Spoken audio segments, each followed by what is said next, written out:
Estem amb la Dèlia Muñoz, que ha estat la MVP fake del partit d'avui entre el Vedruna i l'Institut Montpedrós.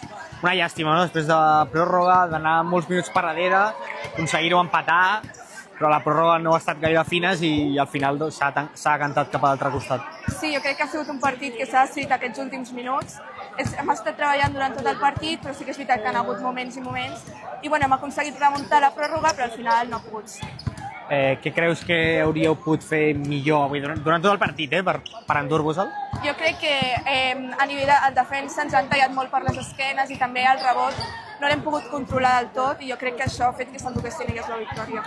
Com heu viscut aquesta experiència aquest any a la Copa? Perquè al final el Vedruna ja ho hem vist avui molta gent animant-vos, sobretot quan el partit s'ha posat calent, no? La grada estava al vostre costat i com heu viscut aquesta edició? Sí, jo crec que estem molt contentes i hem tingut la sort de jugar aquest segon partit aquí a casa amb l'afició i molt contentes. Doncs molt bé, Dèlia.